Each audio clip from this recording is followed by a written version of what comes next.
The Last Battle by C.S. Lewis. Chapter 11 continued. Rishda Tarkhan was still talking to his men, doubtless making arrangements for the next attack, and probably wishing he had sent his whole force into the first. The drum boomed on.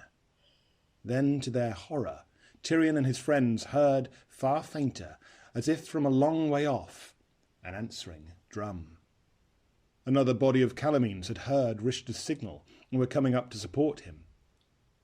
You would not have known it from Tyrion's face that he had now given up all hope.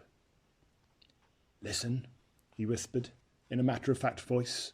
"We must attack now, before yonder miscreants are strengthened by their friends." "Bethink you, sire," said Poggin, "that here we have the good wooden wall of the stable at our backs. If we advance, shall we not be encircled and get sword points between our shoulders?"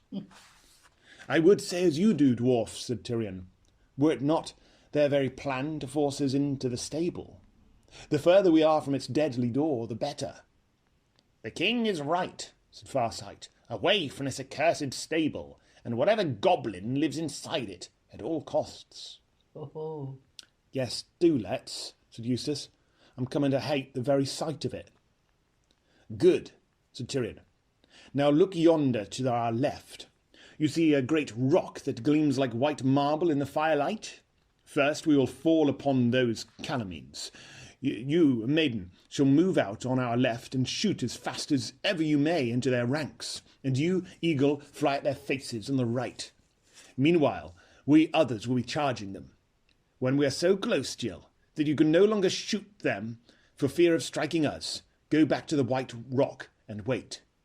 You others, keep your ears wide, even in the fighting.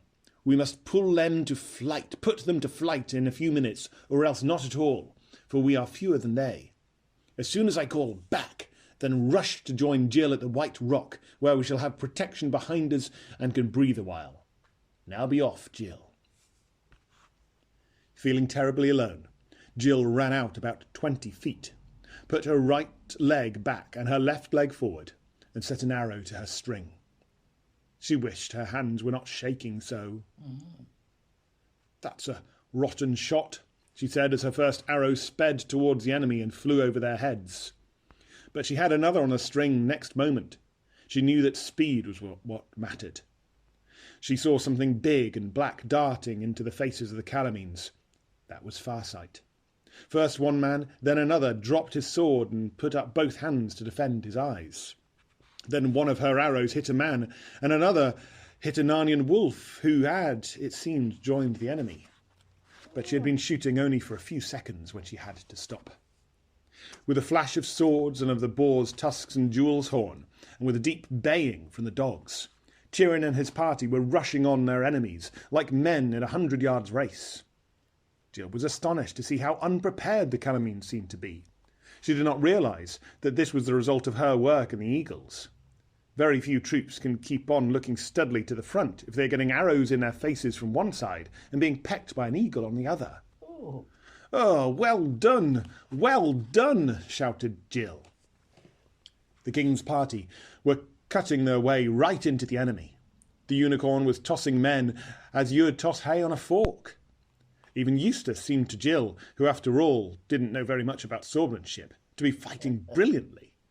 The dogs were at their Calamines' throats. It was going to work. It was victory at last.